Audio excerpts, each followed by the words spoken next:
So, welcome to the official virtual book club kickoff for Semi Well Adjusted, despite literally everything. My name is New York Times bestselling author, but you can call me Alyson for short. I am also founder and CEO of a mental health company called Movement Genius, whose Zoom meeting we are in at the moment. And I'm also a certified mental health practitioner. And I believe some of you know way more about me than anyone else in the world, if you've read through the book or parts of the book. I am joined today by Corey. You can find Corey's box. It says Corey, comma, Movement Genius. She is my co-founder and my sister, and you've probably read about her as well.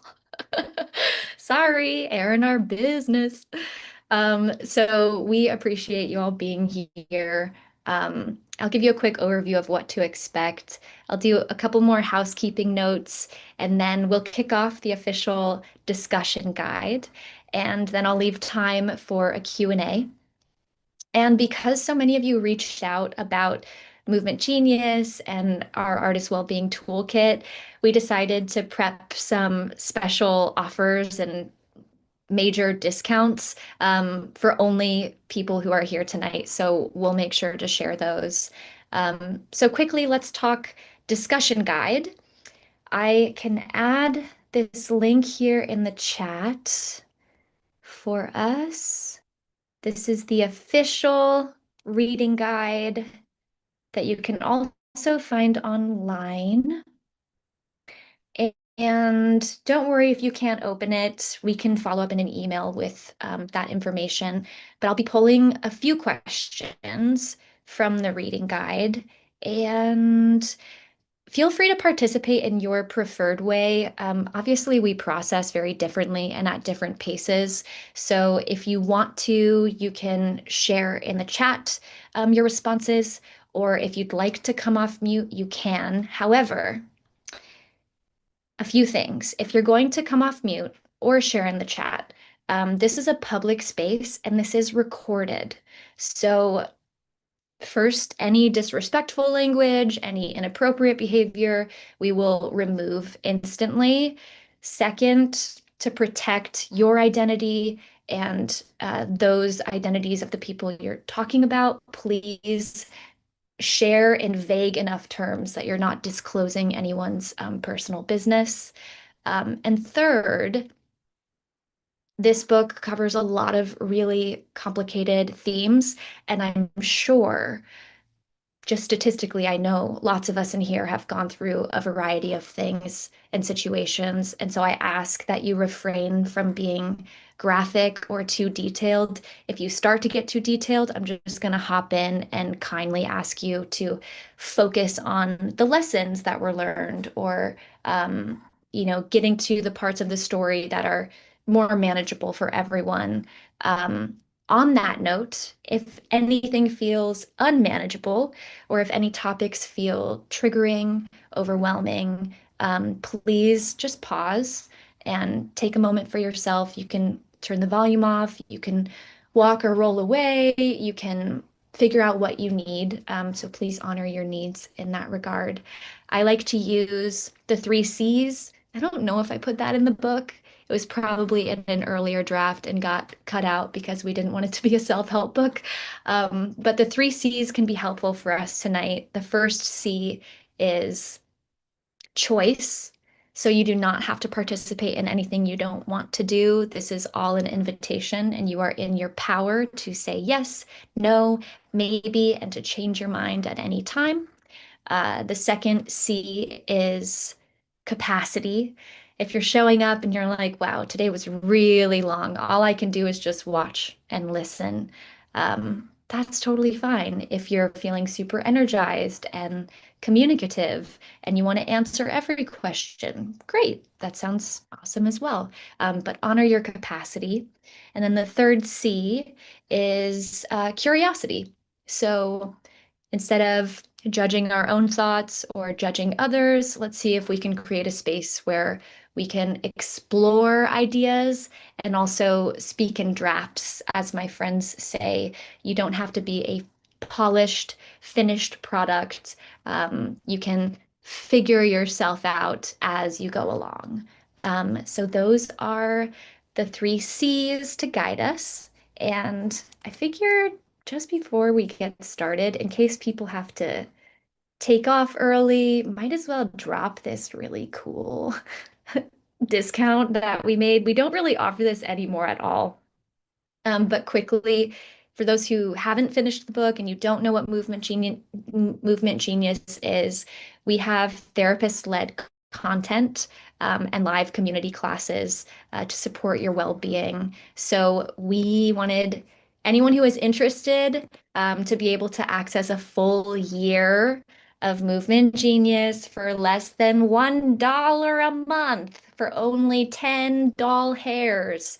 And that's just for us here. So I will add that if you are interested.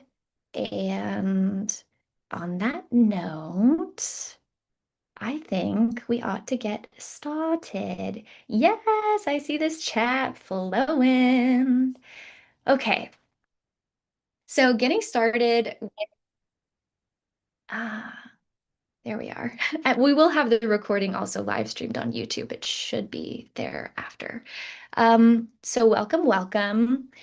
Pulling from this discussion guide, I thought a simple, relatively simple icebreaker for us could be to describe the impact or the feeling tone of the book for you in a few words.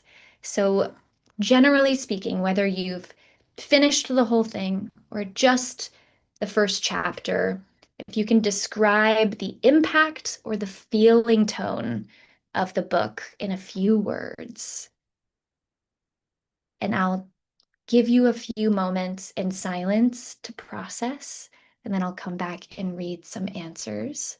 And if you would like to raise your hand and be recorded, then you're welcome to do that. I should have prepped a calming playlist.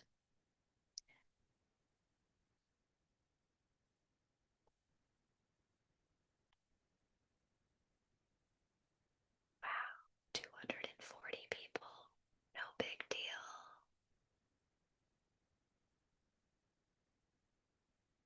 Okay, feel free to keep processing, take your time. I'm going to see what some of these initial responses are. I see How do I raise? valid. I see eye-opening and heartbreaking, but empowering and hopeful. Surprisingly strongly relatable. Felt so specifically seen. Oh, wow. I like that. Brutally honest. Mm-hmm. I see vulnerable growth. Lovely. Let's have a few of you share. Jace, would you like to share a few words? Yeah, I just wanted to say like I just started reading it and I find it's very like eye-opening to like see like I don't know your point of view and like what you what you don't really think. I don't know, like you don't really think that it is something that's happening and like I don't know. It's just very nice to hear um that we're all human and yeah. Yeah, thank you for sharing. I know the inner monologue is pretty detailed. I see Danny. Would you like to Buddy. share a few words? We can Hi. Um, Relatable, which might be weird because like you talk a lot in your book about how just like you don't feel like people could really relate to you. But specifically around like Christianity and like having that be an escape from home, but then also being queer. I think that that like is where I felt connected to you the most.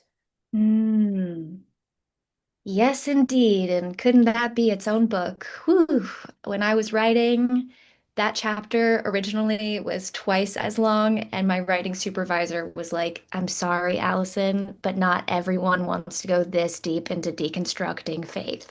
And I said, part two, we'll do this at another point. Yeah. Thank you for sharing. And let's hear from Rebecca, a couple words on the impact or feeling tone. Yeah. Hi. I felt that the whole memoir was just so healing for so many reasons. I felt really seen by it because I've had my own experience as a child actor, and just so many people don't get it. And so those frustrations and feelings of, growing up with so many eyes on you and wanting so hard to fit in a mold because you don't know who you are yet, like, is something I've just really never heard anyone captivate so well. And then I think even though so many topics were so, deep and need trigger warnings, I do think that there was such a healing element to it just because of the release that comes from speaking about it. So I just really appreciated that. Thank you. Yeah, in terms of the detailed description, so working as a mental health coordinator now for productions, we often try to veer away from being prescriptive with behaviors, and it can correlate, of course, to providing suggestions for people to do things that might ultimately be harmful or unhelpful for their well-being. And simultaneously, there's this need for us to be able to directly name something without sugarcoating it, because we are going through complicated experiences that deserve their moment to be witnessed. And so it was a really challenging thing to negotiate. And in some ways, I still feel regretful about maybe giving too much detail. But then I hear from some people who either did have the experience or had a loved one with the experience, and it helped connect dots. So Mhm. yeah, it's a really sensitive decision-making process. So I'm glad to hear that the details felt useful in some way. Let's do two more people for this one. Oh, and let me check the chat too here. My childhood was watching I'm gonna get emotional. My childhood was watching other children sacrifice their childhood. Oh, that's powerful. No. Yes, yes, yes. And okay, let's see. Is it Kaya? It's Kala. Hi. Hi. Um, so I'm still reading your book, but there was the part where you're in rehab and you're talking about the relationship with your mother and just how you kind of had to walk on eggshells with her.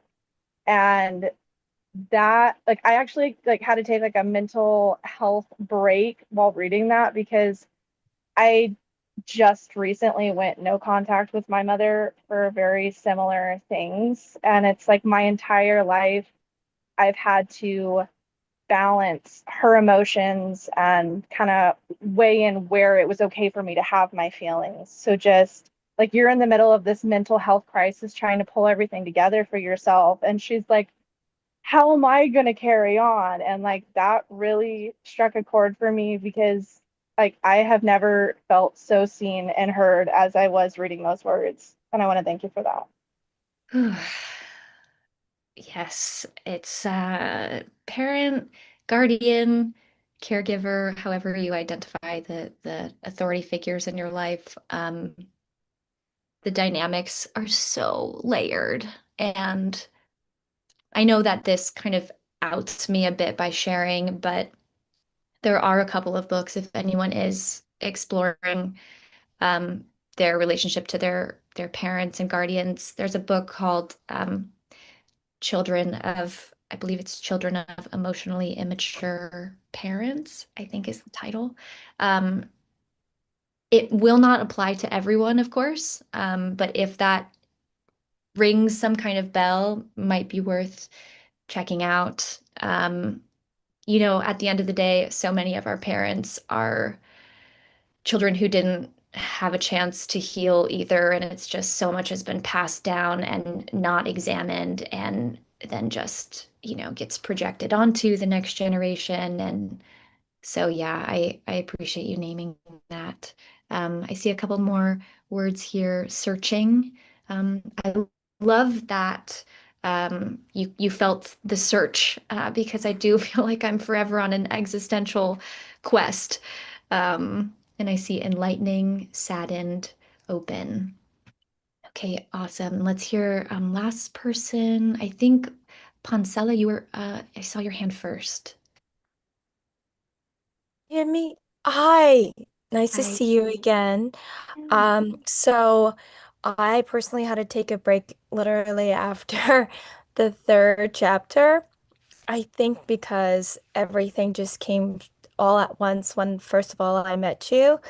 It was very surreal. That was the second time I opened up. And ever since then, and learning about your inner child, it's almost like you had to be the adult as you were a child and making decisions and connecting your emotions when you're still learning about it, but also having to be like you're forced to be mature to also relate those emotions to your parents and your surroundings and knowing what's right and wrong. And that's where the young child doesn't know yet. And that's the development and the process. And I relate to that very much because you're trusting in all that you're surrounded with.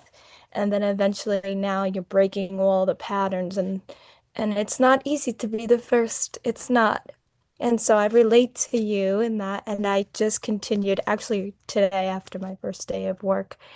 Um, Children are powerful, and I see that every day of my life. And so I just want to say that I'm so excited to continue reading your book and learning so much more and connecting a lot more.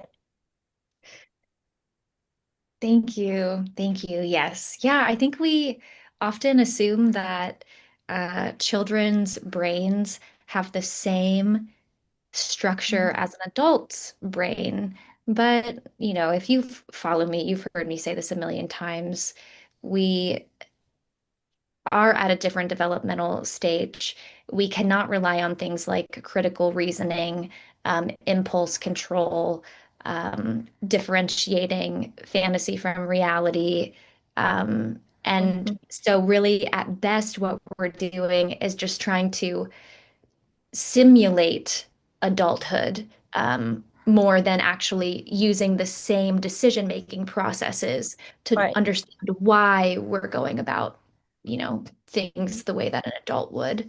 So, yeah, and that simulation is still tied to just hoping that our basic survival needs will be met in response, Yep. and that, no one will abandon us, or that we'll Yep. still, feel safe because we did the right thing, or whatever it is. So, yeah, thank you for sharing. Okay, I see Thank you. lots of folks, so I want to keep the conversation flowing here. So, obviously, when you're reading something from someone who's quote unquote in the public eye, this aspect of fame is just unavoidable. And I think a lot about fame, and I have a lot of opinions. But I'm curious for you all, what did fame and celebrity culture represent to you as a child, and how has your relationship to it evolved? I'm going to copy and paste that into the chat, um, so you can take a moment to reflect. I'll give us, let's say, 30-ish seconds to just see where our mind wanders. And then I will click on some names. Again, the question was, um, what did fame and celebrity culture represent to you as a child, and how has your relationship to it evolved?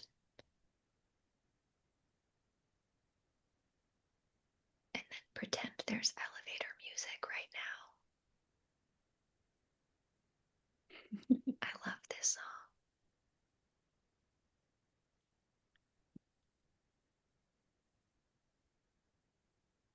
See some thoughts coming in. And no rush. If you're the kind of person like me who, if someone says think on the spot, you kind of like shut off a little bit, you can always reflect on these questions, rewatch the recording, and they'll be in the discussion guide. So feel free to share those with me later or with your own book club. But let's get started. So let's see. I see a Jordan with your hand raised. What you Hi. got? Hi. So this is Hey. actually also thank you for hosting this. This is incredible. This is something that I think about a lot. I think a lot of the media that we grew up with, everything's centered around being famous in and of itself. I think about Hannah Montana, I think about iCarly, I think about Victorious from Disney and Nick, and it felt like that was the only option. Like even people who weren't in the entertainment industry, they talked about how they also wanted to be famous as a kid. And so I think seeing that media constantly come out and make you think that that is kind of what you need to be going for. And then also just as a huge Disney kid, I very much idolized you all so much. But in hindsight, I don't think I ever realized how young you all were and that we should not really be idolizing children who are still forming their thoughts and behaviors. And I think it's really interesting that, you now have to be a brand. You can't be yourself. You have to be a brand and representing something. And as I get older, I start to realize that, fame is this, it's just a title. Celebrities are just people with real emotions, with real feelings, with real struggles. And the only reason why people send a lot of hate is because you're in the public eye. Like I've have so many friends and people who, do, not so great things, but it doesn't get talked about a lot because they're not famous. And so I've had to do a lot of unpacking of my own behaviors because I used to be super celebrity obsessed and like I had to unpack a lot of that to realize they're just people who just want to you just want to dance, you just want to, sing. Like it's a lot. And your book really helped with that as well. I have a quick follow-up question. Are you familiar with the concept of the golden shadow? I don't think so. I'm not sure. Ooh. Well, let Let's get me. into it. I've So heard of it. yeah, it reminds me of the golden shadow, which is a concept in psychology that refers to projecting these admirable qualities onto someone or witnessing them in someone and not feeling like you yourself have cultivated those qualities or that you possess those qualities. And so it leaves room to sort of idolize a person or to see have that halo effect. And when you end up recognizing that you do possess the qualities or you can cultivate them, sometimes that golden shadow begins to dissolve a little bit. But I think in many Yeah. ways, fame in our culture is used as a prop or a tool for the golden shadow. It's like an actual commodified business of golden shadows. So yeah, something to just Google later for funsies. Yeah. And I'll try to keep my comments to a minimum because I do want to hear from as many people as possible. Sorry. Let's see, Katie, would you like to share? Yeah, hi.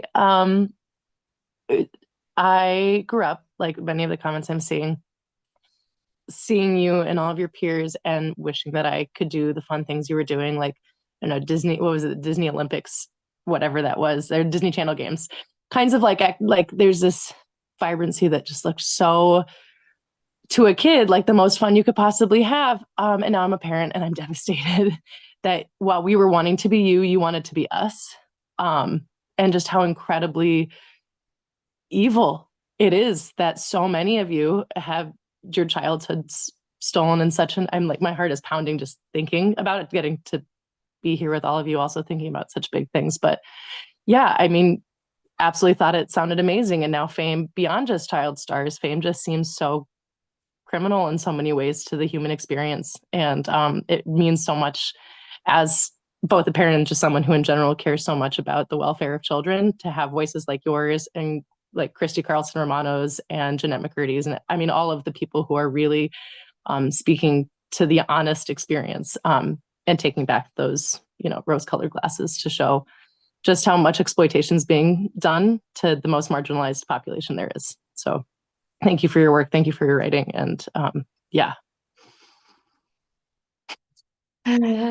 Deep sigh. Thank you. Yeah. Deep sigh. So many thoughts. I'm trying to hold them back. So received, listening, and I'll let some other folks build off of that or share their experiences. Where did my screen just go? I see Esperanza. Would you like to share a few thoughts? Yes. Hi, I'm Esperanza, and thank you so much for this book. It was definitely really eye-opening, especially because we lived. I feel like we lived through all this with you, and the things that you describe. It's kind of like we were there when it happened, like your interview with Ellen and you talking to Twitch. It's like all these things were so like I remember watching, this interview, and I remember watching the Missy Elliott video when it aired. Like everything just felt so real, and like it was a great chance for us to revisit things. But okay, back to your question. I'll stick to the topic, I swear.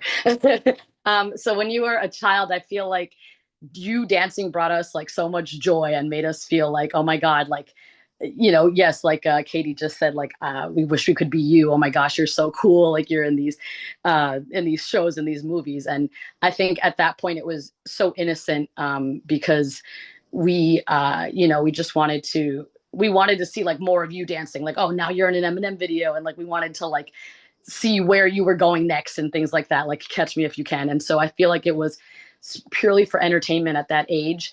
And then I feel like it was such a like real deep moment that you shared with us, to see how much it changed into your older years, your teenage years, and into adulthood, because I guess most of us didn't really know what you were going through, what any child star was really going through.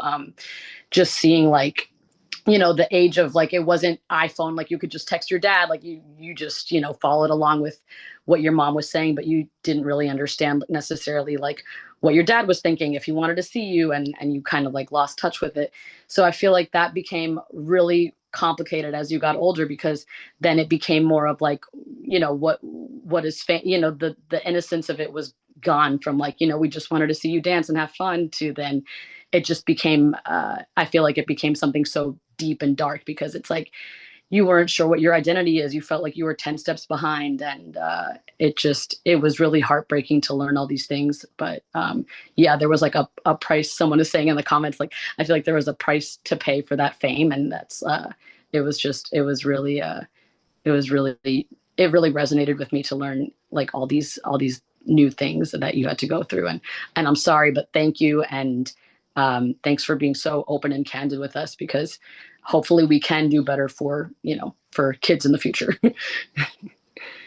Yeah, 100%. Thank you. Thanks for sharing that. As you all are sharing, what comes up for me is that the price of fame and the illusion or myth of fame is a disservice to everyone, whether you're the famous person or not the famous person. The fact that it affects all of us by either being quote unquote chosen and therefore perceived to be treated better, and in some ways treated better, but also in other ways treated very differently. And if you're not the famous person or you're not quote unquote chosen or special, then being disregarded when you absolutely have the same innate worth and you have something incredibly special to offer the world. And yet it's just that the current system doesn't value your skills or your thinking style or your identity markers in the way that, we know all of the isms, capitalism, etc., rewards currently.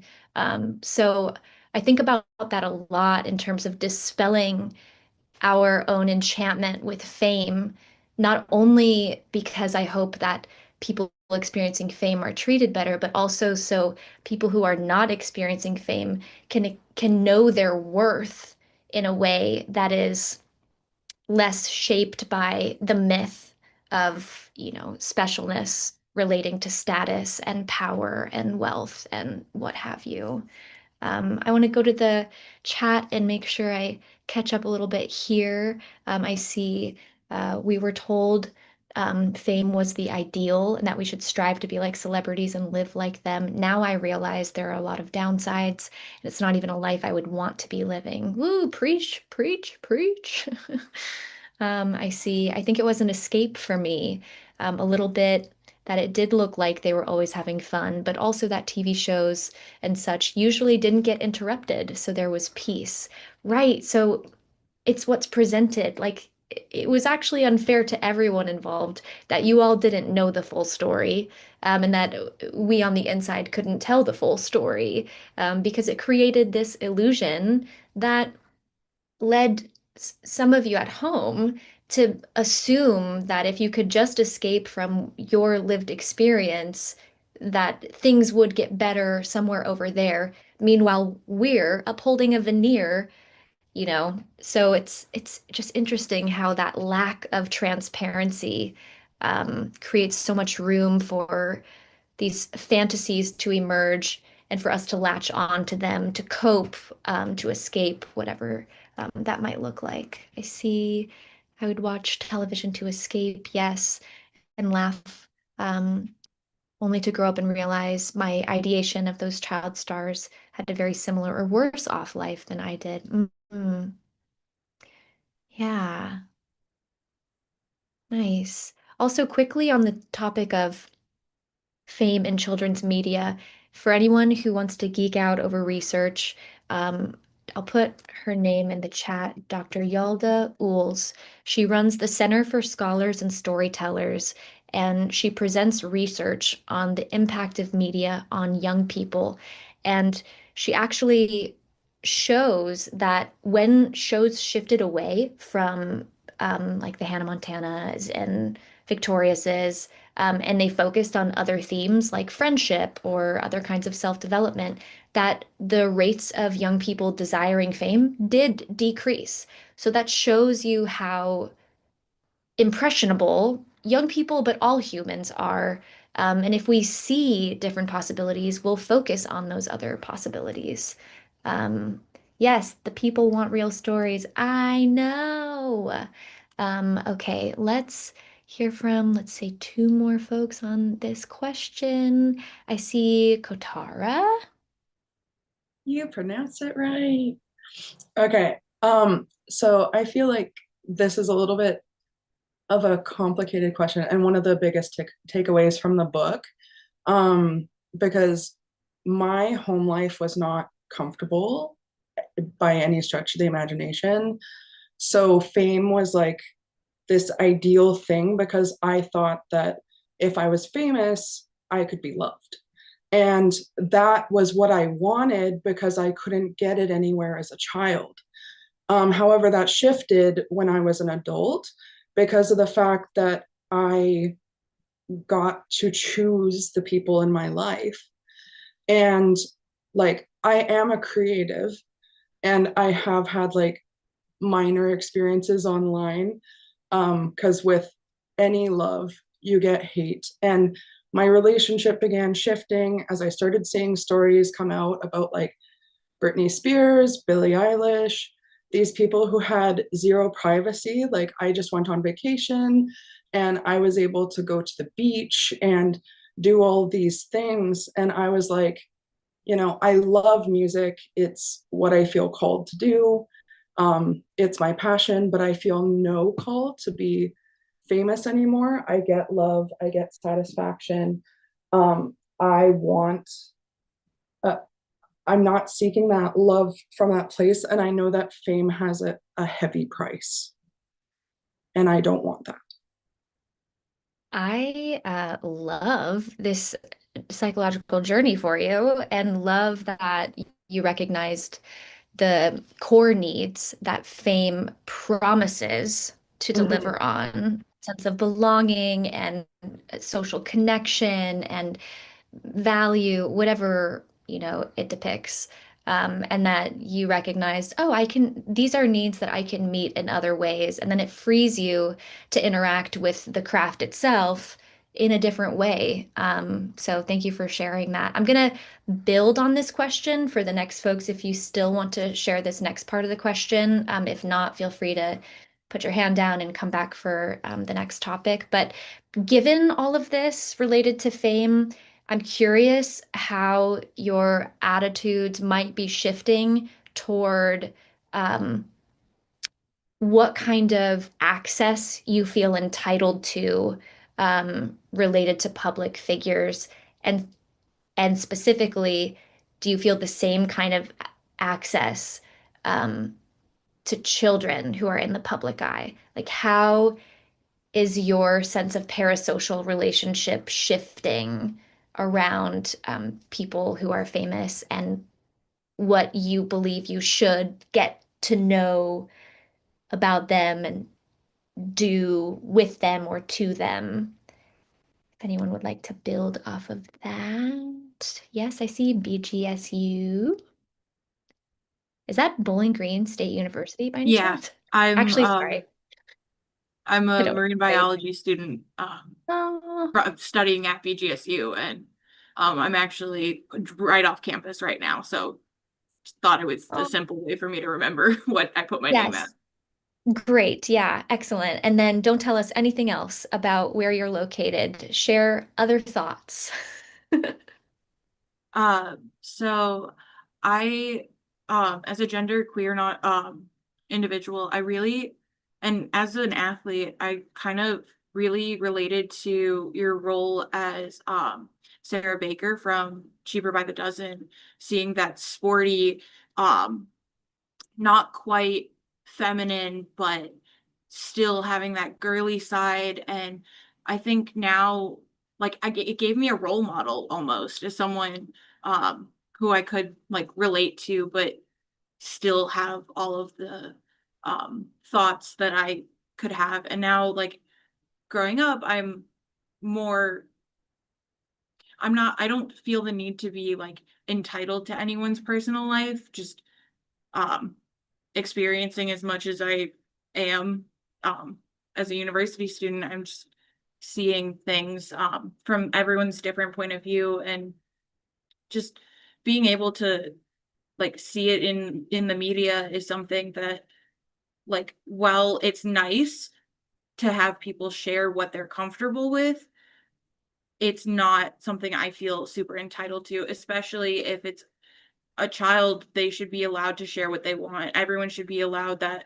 They should be entitled to privacy. And I feel that if somebody isn't respecting that boundary, there needs to be some form of repercussion. Yeah, that makes sense. And I do agree that it's hard when a child can't fully understand what it means for millions of people to be seeing their image or hearing their voice online. There's just no way to conceptualize that. And not even for an adult. I don't think any of us can ever really understand what it's like to have our image broadcast to so many people in such an unfiltered, well, sometimes filtered, very filtered way.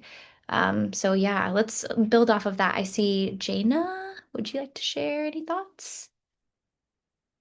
Yes. Yeah, whew, great question. I think it's really hard to answer because I think on one hand, as like a fan and viewer looking on the outside in, I'm torn because I'm like insatiably curious about what I'm watching, right? Like I want to know my celebrity's favorite color and their favorite food and like all these things, especially when I was a child. And I was like, oh my gosh, they're just like me type of thing. But as I've gotten older, we're seeing this giant disparity and my heart breaks. And the more that I've done my own research and like gone to school and understanding like brain development and what children can and can't comprehend, and um recognizing like the need for boundaries and stuff. So like I think that there really should be a space where like nope, they're not going to get access to this, and that's totally okay. And like fans can just sit with their curiosity and their uncomfortability of not knowing things about their celebrities, and that's fine. And it's okay that they're uncomfortable because the people that we admire, they have their own lives too, and like they are also people that feel things and are going through different experiences. And I think that's like definitely something that I really took away from the book as well, is like, oh gosh, we all really have so much more in common than we do like not in common, and that's like really beautiful but also really heartbreaking. And so yeah, I really do think that there should be boundaries, and it's okay to sit with curiosity, and if you're presented with something that a celebrity shows you, like that's great, but you don't have to go beyond that and like, do all the weird stuff of like finding all these things about them, because that's just crazy. So Yeah, it's interesting how it's permissible when it's related to a public figure, but otherwise we would use terms like stalking or, some kind of an unhealthy dynamic. But when it's the public figure, we're like, and then I went and bought a string of their hair and and put it on my keychain, and I carry it with me everywhere to sniff when I'm anxious, and it's like everyone else is like, yeah, we got ours in the mail too. So it's fascinating how we have some cognitive dissonance around human dynamics. And I think it takes a culture that dehumanizes people into products for consumption. It would take something like that to enable this kind of sense of entitlement without feeling guilty or nervous about what we're, expecting. Yeah, we'll hear one more person on this matter because y'all, I'm gonna only get through one question and then we're gonna have to call it a night. Sarah, did you have a couple thoughts that you wanted to share on this? Hmm. Oh, yeah, absolutely. First of all, thank you again for sharing so much. You know that we all are saying that, and that's also why we're here.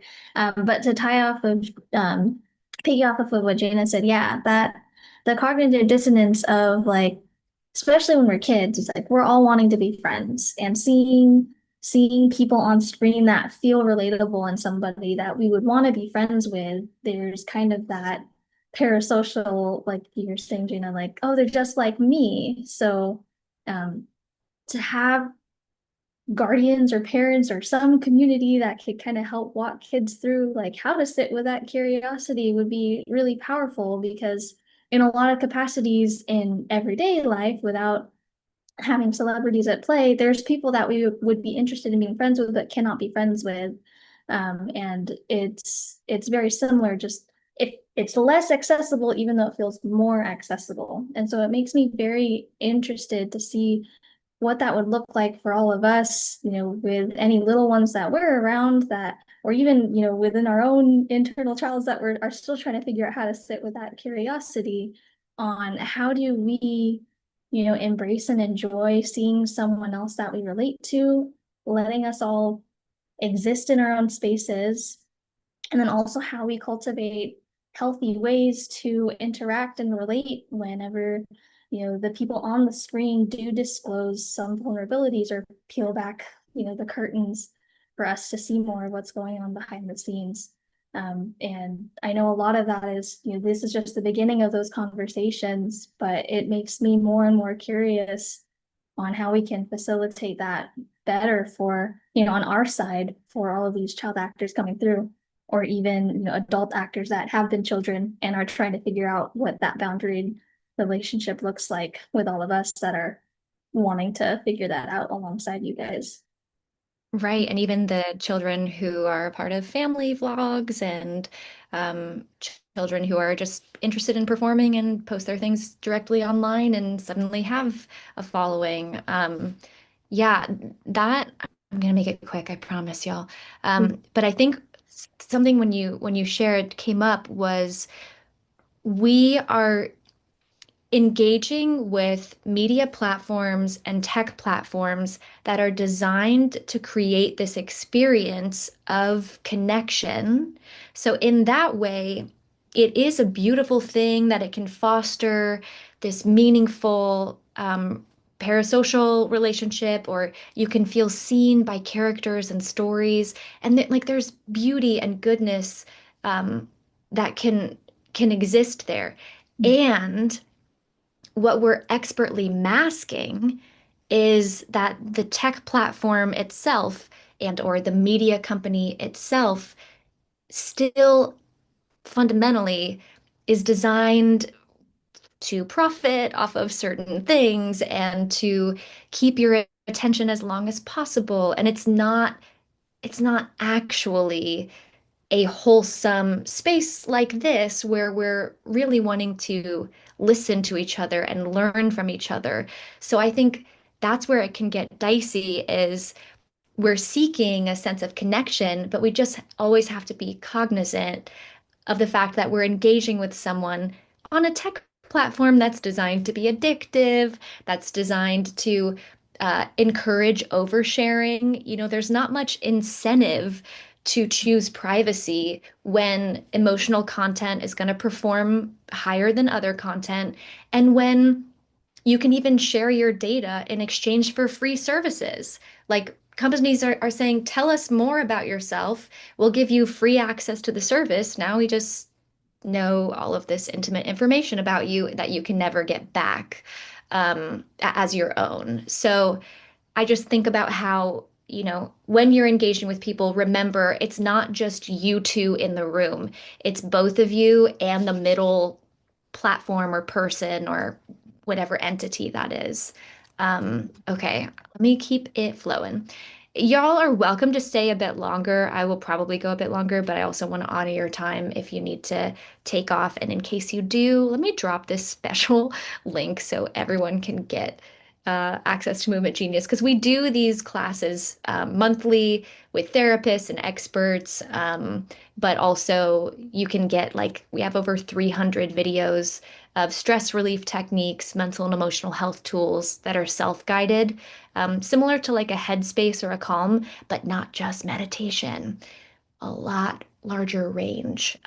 So I'll share that here if you would like to join and you have to take off. Okay, let's move into, we've talked enough about fame. Bleh. Um, I think it's a toxin in our society, to summarize. So I'm going to go a little deeper here, and I don't expect us to be able to really grapple with this one in its entirety, but it is in the discussion guide, and it speaks to these larger cultural myths that are informing our they're shaping us in terms of our identity, in terms of how we view success and achievement. Some of these myths could be listed as American exceptionalism if you're here located in the States. This idea that America is better than everyone else, just watch us. Um, and then there's the myth of meritocracy. If you just work hard and you work harder than everyone else, that's how you succeed. And there are no other social or environmental barriers or factors to to factor in. There's also myths like the Protestant work ethic. So for those of us who grew up in certain church spaces and or are just in US society, there's a certain kind of puritanical, just put your head down, work hard, show your grit and resilience. And then there's another myth around rags to riches. There's another myth around manifest destiny that we're entitled to some kind of shiny, uh, pioneering life. So many myths. You could name more. White supremacy.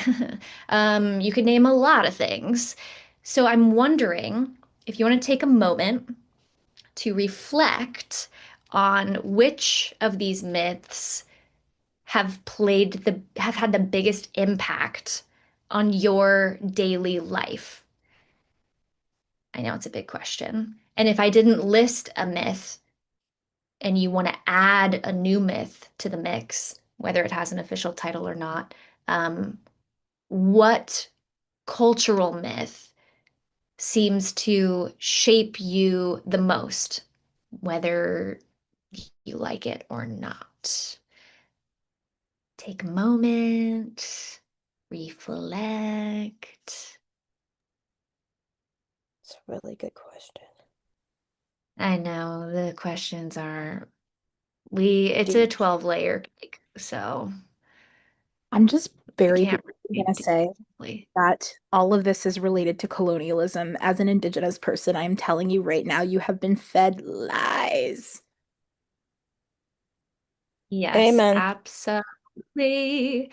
Yeah, if anyone is on their decolonizing journey, there are a lot of wonderful resources. Gosh, where to start? Well, I think it's all, I might wait, actually go ahead.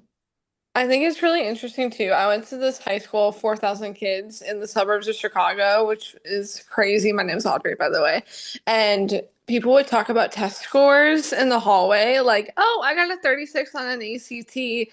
I got into Harvard and I went to this small school in the middle of nowhere, Iowa. And I'm like, I don't like fit this mold at all. Like, why are we preaching this to everybody? Like, why are we talking about test scores in the hallway? Why are we talking about like honestly probably stuff you shouldn't be sharing with people just because what if this kid over in the corner of the hallway is hearing it and I'm not a test taker. I got a 20, I'm 21 on my ACT and had to take it multiple times and have testing accommodations and it's like what are you doing to society and kids who are not that academic like genius on a test sheet but like Right. went and majored in English and can write the shit out of a paper. Like, what are we doing? You know what I mean? Yeah. That reminds me, so there's an acronym, I'm going to put it in the chat. If anyone has ever heard the acronym WEIRD, WEIRD, which refers to Western, Educated, Industrialized, Rich, and Democratic Societies, um, Yeah. that can be a fun way to start observing the material you read and watch and the authors you learn from, etc. If they fall into that category of weird, then it automatically means there's going to be a narrowing of the point of view and their lived Yeah. experience. So if you can get outside of the weird spaces and make sure that there's a Yeah. variety of people you're listening to, that can be um, very helpful. Thank you. Okay, I how did that? appreciate you, Allison. You're fantastic. Thanks, Audrey. It takes one to know one. Okay, let's hear from a couple more folks. I see anyone who has not shared yet. Perhaps Megan. Yes, hello. Yeah, like everyone said, thank you so much for doing this and putting this together. And it was a pleasure meeting you in person at the Naperville event. I think one of the things that really was informative throughout my life was a lot. It was a very there was definitely an emphasis on education and the importance of knowledge, which it is. It's very important. But I certainly had the kind of this idea instilled in me that knowledge is power and it's like you need to get great grades and do all that in order to have success in life. And certainly didn't help that the people in my life were like, oh my gosh, you're so smart. And it's like you write like somebody who's like years older than you, and like you should do this and you should be that. And and I was at that young age too where I didn't know what I wanted to do or who I wanted to be. And very similar to Audrey, I went to a very competitive high school as well that was known for being academically rigorous, and there was a lot of comparisons with like how many AP classes can you take? Oh, what'd you get on your ACT? What schools are you applying to? Colleges.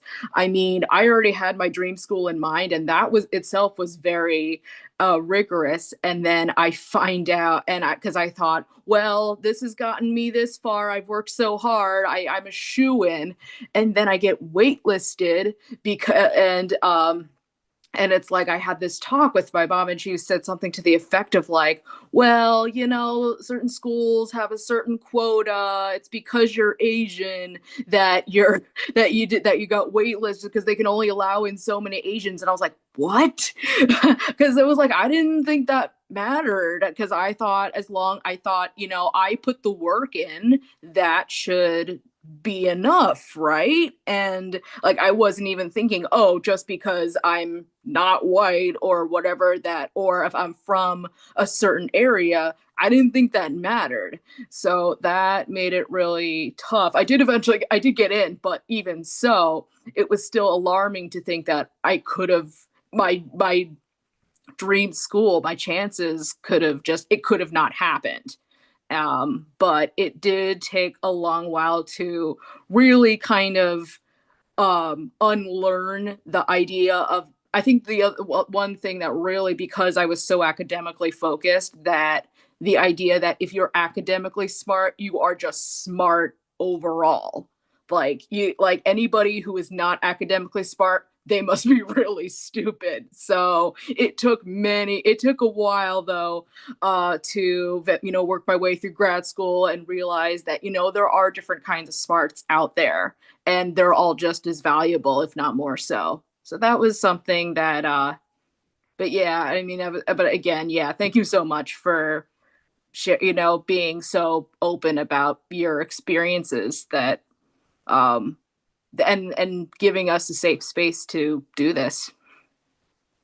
Yeah, thank you. And thanks for showing up in this way. And I can relate. I was on the other side of that same myth around, collegiate students being smart and anyone who wasn't in college being dumb, because I was so nervous that I would never be able to find a job, because I didn't go to college, and that I really could not hold my own. And I'm in my early 30s, and it's just starting to click. And I wish it didn't take having the moniker of best-selling author, but if I'm being honest, like I just try not to care too much about external markers for validation, but seeing that and knowing that I did actually write this book myself, it wasn't a ghostwriter. I brought in a writing supervisor. It was absolutely a collective team effort, but I know that I was the one at that computer every day for 14 months. It was helpful in me going, oh, maybe I actually do have competence. And it's so sad that, those myths run super deep. I saw a myth in the chat that I wanted to mention, the myth of your livelihood being intertwined with overconsumption, and this just, need to reflect that you're doing well by accumulating more. That's just something that I appreciate you naming. I see some perfectionism in the chat as being the myth. And yeah, let's hear from a couple more people on these myths that shape us. I see Richie. Would you like to share? Am I audible? Yeah. Awesome. Hello again from your kickoff in Northvale. I wish I wasn't number 47, but take that where you can. Um, Restate the tenor of the question again. I mean, macro systems and forces that have affected us in a sense of coming out of the pandemic, coming out of, especially for Gen Z, trying to explore and skill realign into the age of not just disruption from artificial intelligence, like your sister could preface that with, but also understanding that, like you prefaced, media and tech platforms like TikTok and Instagram have quite literally opened the gates towards a different generation of parasocial dynamic that Gen Z and younger millennials saw in watching Sweet Life and Naked Brothers Band, especially as musicians, not having that as an immediate aspect of your life. Forgive me, I'm trying to remember the tenor of this Oh, third yeah. question.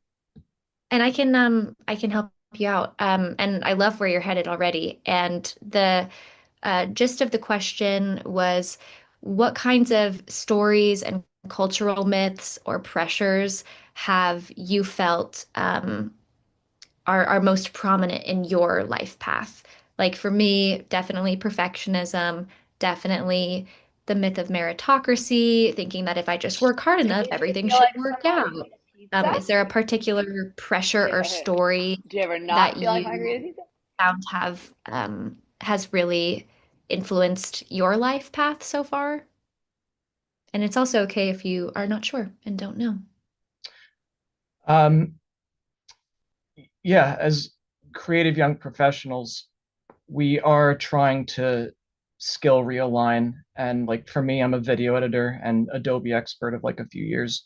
So trying to find that in startups or find that in trust of your immediate friends or business people in the creative industries is a blur. I think that any forces that have affected my life recently has definitely been from, it could range from being in the house with pro AI parents or pro tech innovation colleagues who are not seeing the negative byproducts of that.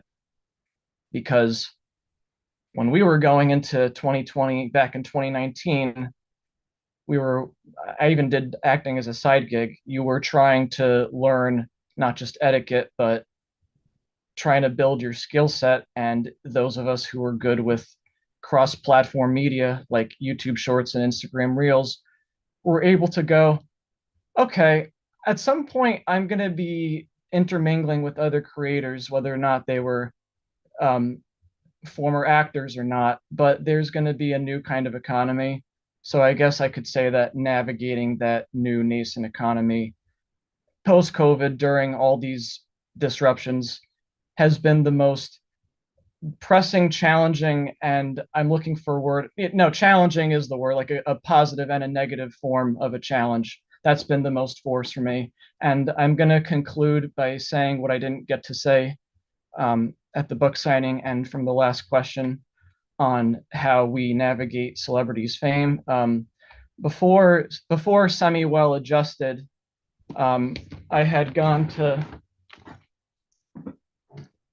I had gone to Moon Unit Zappa's book signing for Earth to Moon, which navigated her relationship with her father, Frank Zappa, and his infidelity. And so getting to meet the authors of these memoirs is a very proactive part in this learning process. And that's pretty much all I have to say.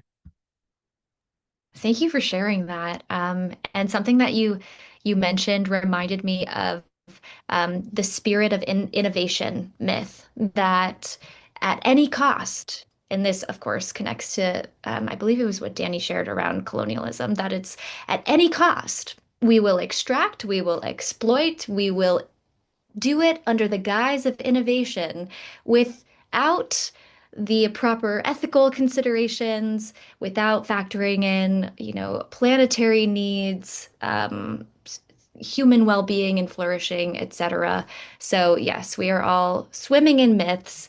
I'm going to pause that question and bring us closer to home. I want to make sure we have time just for the Q&A, for you to ask about anything. And as a reminder, a few things. I'm going to be reading this chat later. So if you have things that you want to share, but I didn't get a chance to highlight, know that it will be read, and feel free to continue sharing here. And then, second, the discussion guide will have all of these questions. So take your time with it, go through the chapters, pick out the ones that are striking. Disregard the ones that don't feel relevant. You don't have to answer every question. It's not a test. And I think that's all I want to say on that part. I'm going to, oh, I love that someone didn't know about the weird acronym. Yes. I'm going to open the floor now to any questions you have.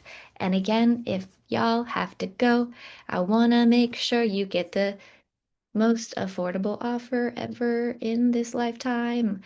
Less than $1 a month for mental health support because you deserve it and this world is a lot to navigate. Okay.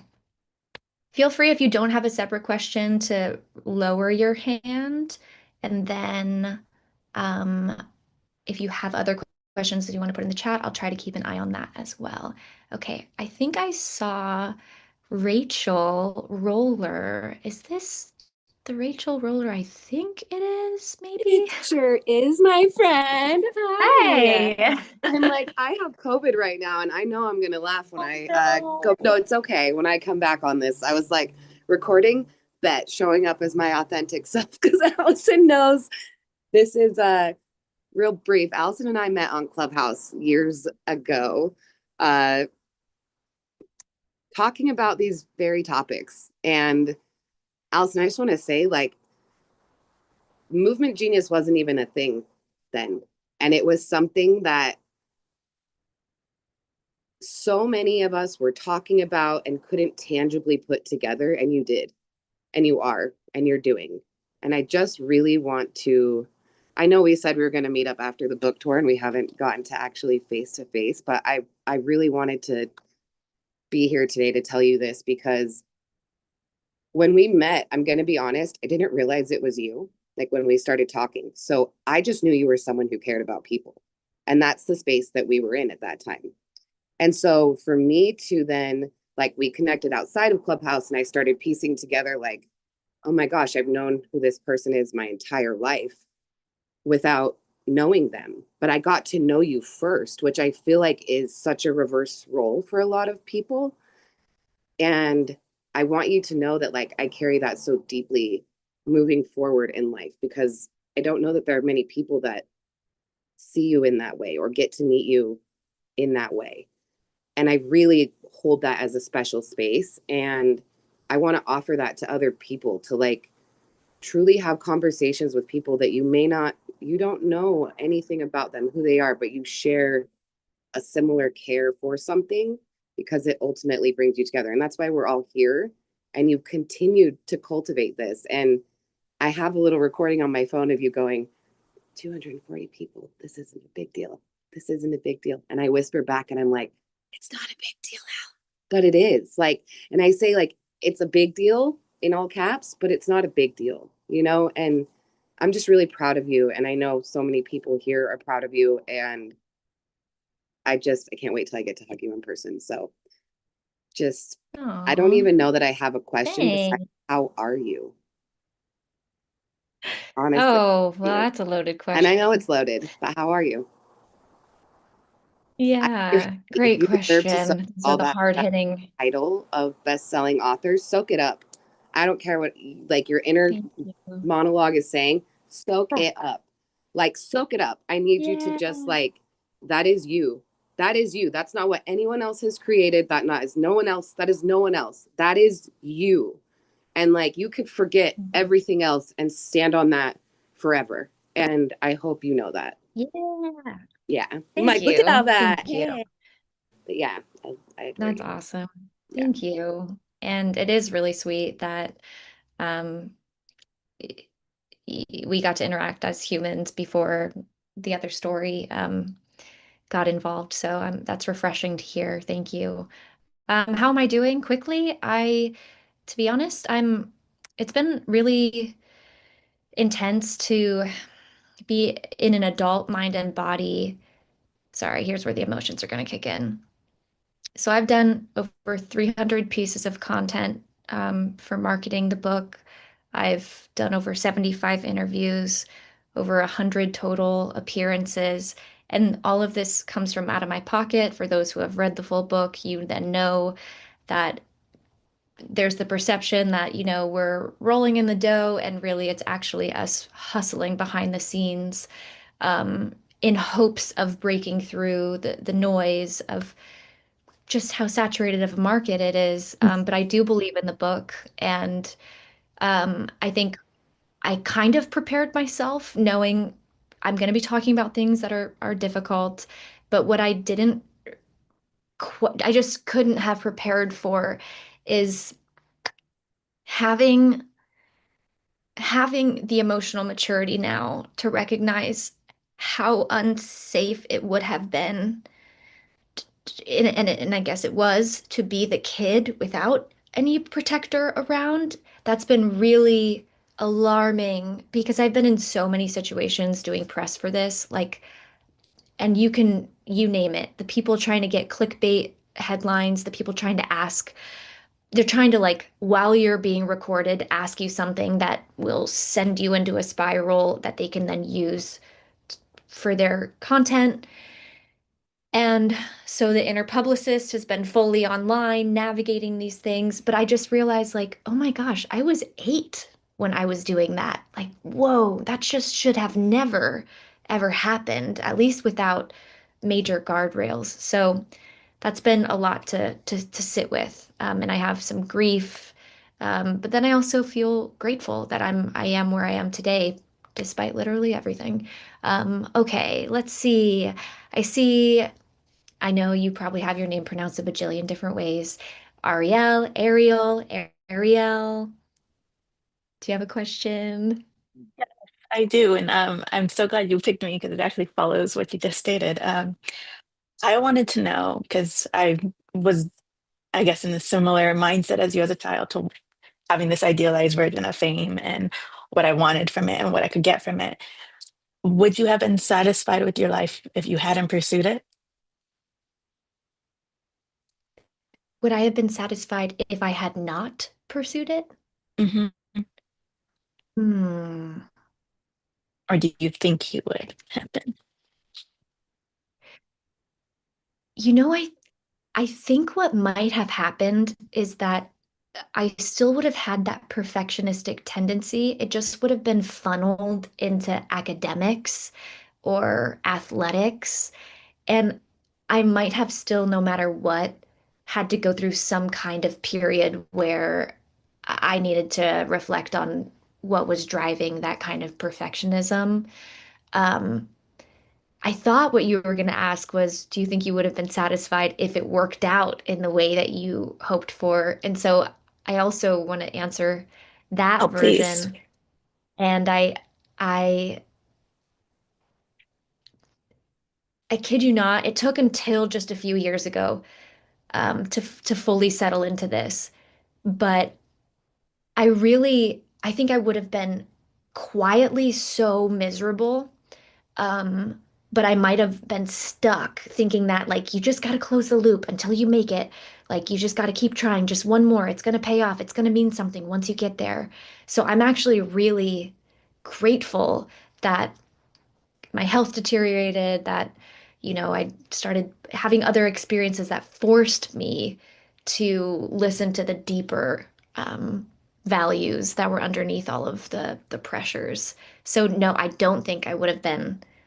I can confidently say that now, which is so freeing. But like, I spent so many years just trying to be the next whatever, whoever. So thank God that we can change. Um, thank you for your question. Thank you for Okay, your let's answers. see. Yeah, I see Isaac. Do you have a question? I do. And first thought, my thought when I was reading the book, and I finished it pretty quickly. I listened to it on Audible, was as iconic as you were growing up for really all of us, it's crazy how sometimes these bad things happen. Like life will kick us out of one purpose to move us into another one. And my thought was, thank God that, unfortunately, the things happen that happen, but that you've been able to kind of show your mind in this way, that your mind has been able to be seen by the world as opposed to just, acting. To me, as iconic as you were growing up, this book is 10 times more, iconic and meaningful. And my question is, well, other thing I want to say is, I think one of the relatable things, even though it is in the realm of Hollywood and fame, there are a lot of analogs that we can relate to, which is why I think it's such a good book. But one of them is when one purpose kind of ends, you have to pick up the pieces and do something new. And you've done that in a way that is impactful. And I want to ask you, like, what on a spiritual level or, just existentially, what, because you could have given up, when things kind of crumble, and I've experienced it, a lot of us have experienced it, when you tie yourself to one identity and it crumbles, you think about giving up or what are you going to do next? And the way you've picked up the pieces and move forward, I want to ask, like, what was the turning point for you to decide I'm going to move forward, and I mean, move forward with a vengeance as you have? Like, what has kind of pushed you forward? Yeah, thank you. Thank you. I feel like I'm in company with my people. It took us 30 years, but I found y'all. Yay. Anyone who asks the question with the words existential and spiritual in the same sentence, I'm like, I'm where I want to be right now. Um, so yeah, I think a few things come to mind. I shared this in a few of the interviews, this visual of a car wash where if you're feeling cluttered initially, or there's dirt and grime covering the windshields, and you're not sure where to go and what to do next, but then you enter this car wash, there's a period of time where you're even further confused and you lose complete visibility. Um, you hope that on the other side of this, there's going to be a clear windshield. But when you're in it and you've got this abrasive, brush scrubbing against you and other things trying to remove whatever the untruths are or these unhelpful beliefs, it's not necessarily like a smooth and lovely process all the time. And so I think what was helpful for me was learning how to contend with uncertainty in my body. Um, and I'll admit, I did quit in some ways. I did want everything to end. But it was some small voice. I think this is in the book. I think it made the final draft that was like, okay, there's truth in the fact that you want this all to be over, but it's not that you want the entirety of your existence to be over. It's that your existence as it stands right now needs to change dramatically. And I think it was because I wanted to at least give myself a chance to feel what an alternative life could be before actually throwing in the towel, knowing that out of the billions of people around me, there's someone else who has figured out a different version. Someone else has figured it out. Um, and some of these like, little encouragements from mentors of people being like, there are people who had less exposure to education than you, who have fewer access to resources than you, XYZ, who have still gone on this journey and have found their way through. So, you know, you don't need to worry about waiting until you have all of your ducks in a row. Show up, commit to whatever, you know, car wash that you're in, and don't quit while you're in the confusion. Like, just find your way through as the mud slowly starts to be removed. Um, and another analogy that came to mind that was helpful for me, there's an author named Joan P. Ball. She has a book called Stop, Ask, Explore. And she reframed purpose for me. I've said this in some interviews. She's mentioned that a lot of times, at least in the States, we think about our sense of purpose as a North Star, and then we feel pressured to identify what that final destination is, and then reverse engineer and go, okay, so what's the next step of getting there? But for a lot of us, we don't know even what we want tomorrow, let alone 5 years from now. We don't know what skills we're going to need. I don't know even where I'm trying to go yet.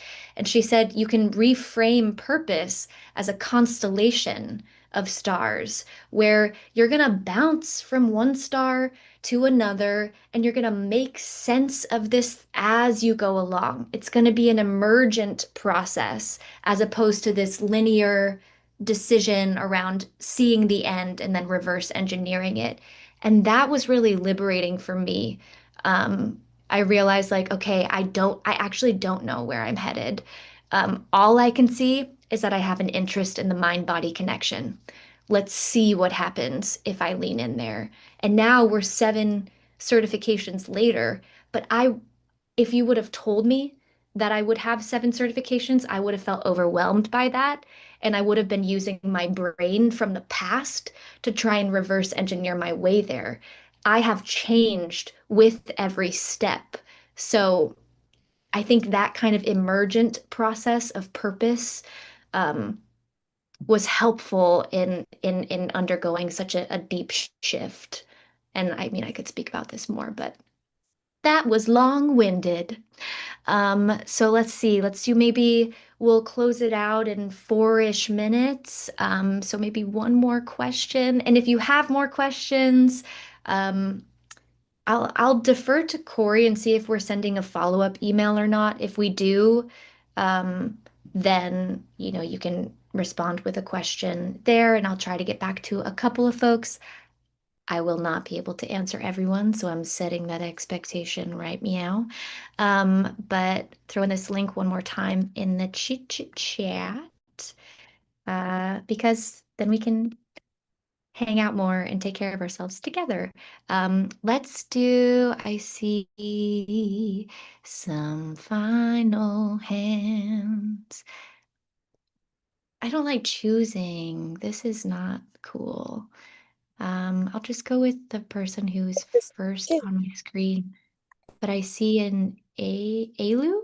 Ailu? Yes, it's wait, you can Hi. hear me? I can. Hi. Oh my God. Oh my God. Wait. My name is Ailu. You corrected the answer. Wait. I don't know, man. Wait. Oh my God. All right. I'm from Buenos Aires, Argentina. And since I was 5 years old, and shows, movies, and music were a safe place for me. And even if this is definitely parasocial, as we talked before, I really want to thank you for all the years and you have been on my screen, distracting me from all my problems. And those moments have a very special place in my heart.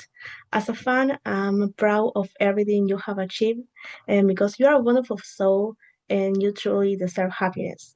So my question is, what will be for you the best way a reader or a fan and could honor your story after reading it?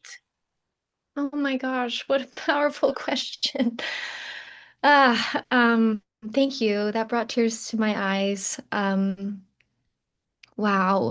Let me take a moment to think about that. What would be the most honorable way? Hmm. So, what comes up is, and I'll invite you to do this, but ultimately, I know everyone has a lot going on. My hope is that my book is the last of its kind that has to be written. And in order for that to happen, all of us have to allow ourselves enough space to reflect and shift. And it doesn't just mean as it relates to media, it could be other themes in the book. But I think what would feel like it honored the material and my intention um, is for everyone to identify at least one theme that really stood out and to ask yourself, what is the story that I've been telling myself about this aspect of my life or others or the world? And what stories am I ready to rewrite or release entirely so that I can become a fuller and freer version of myself? I think if we all, committed to that, um, and allowed our healing journeys to further unfold from here on out, that some of these shifts we're hoping to see would become natural byproducts. It wouldn't just be us trying to outside in choose better. Yeah, that's going to be a part of it. But like if you actually allow yourself to undergo the transformation that you felt called to as you were reading or listening, that would feel mm, like you know, I'm able to be in here in service of your healing, and that this is something that can, create a legacy that ripples, a legacy of healing that ripples out. I think that would be phenomenal. Um, and no pressure. If you read the book or listened to it and you were like, this is too much right now, then honor that, truly. And know that when you are ready to explore healing in a deeper way, that things can get better, than they have been in the past, and that you deserve that. Um, and I think that's a beautiful question to close out on for the moment. I know there are other hands, and I truly would stay here forever if none of us had to sleep or live the rest of our lives. But I do want to say truly a huge thank you, for everyone who took a chance on listening to or reading the book. I do hope it's been meaningful for you. I hope tonight was a fun way to start the reflection process, and definitely use the discussion guide. I'll link that here again for ease. And um, let's see. We also, I pulled some extra special offers in case you just are interested in other things. Some people mentioned that they enjoyed listening to my voice, which is very flattering. And we have affirmation albums. So if you're trying to rewire your thought process, we have a bunch of tracks that are soft music, and it is my voice. And you can select the topic that you're trying to focus on and listen to the album. So I'll drop that there as well. We can follow up with these links. And then we did make a special discount code for 50% off of the artist toolkit. If you are a performer and that was something that stood out to you in the book, we'll follow up in the email, but this is a special code. We're not giving this in other places. So definitely do that, if it resonates. And then I'll check the chat and see what's going on here. I see. Oh, yeah, will help to fall asleep too. Yes, that's actually how I started using affirmations first. I fell asleep to them, and I woke up changed. Just not totally kidding, but maybe a little bit. Thank you. I see lots of things. Yay! Take your time if you're still reading through the book, but I would love to hear your thoughts after. And if you feel so compelled, please leave a review. It really does make such a difference. My publishers every day are like, make sure you remind people to leave a review. So feel free to do that if you would like. And Now yeah, that you mentioned that you were going to read them, I'm so sorry. I just want to point out that I'm actually interested in working with Movement Genius as for free as an Indigenous practitioner, specifically around yes, decolonizing your relationship with your body. And I just don't want it to get lost just in case. I did DM you, so I'll just leave it at that. cool. Yeah, thank you. Alyson, Yay. I'm sorry, really fast. Me too, it's Pencella. I'm really interested in incorporating art in the special healing of what you do, and I would love to learn and train and work with you and your team for sure. For sure. Yeah. Yeah. Thanks. Yes, we will definitely be doing events and workshops and things like that. And I'm going to be offering one-on-ones as well. I see Corey shared in the chat. You can send us a note, hello@movementgenius.com. And yay, I'm glad that you'll be reviewing the book. Yay. Um, Thank you again. Please, if you can, take it easy the rest of the evening. If you are able to kind of step away from screens for a little bit after this, maybe that might be helpful. Maybe grab some water. Maybe think about a comfortable temperature for your body if you're too cold or too hot. And that's all I will share for the rest of the night. Thank you again. Have a wonderful evening, and I'll see you all soon again somehow, hopefully. Thank you again. Thank you. Thank you so much. Thank you so much for Thank doing you, this. Thank Allison. you. Thank you. Thank Thank you. you. You're the Thank you best. so much. Thank Thank you. you. Thank you so much. Thank Thank you. Bravo. Thank you. Thank you. Speak Oh. it. Never stop saying your truth. Keep going. Yay. Yeah. We're all here Keep chanting your name. inspiring everybody. Thank you. It works. Very proud of you. Thank you. Proud of you, Allison, for They're like, sharing go your on, girl. story. It's so good. You are Thank you changing so the world much. for real. You're amazing. My friend Taylor can't wait to read it too.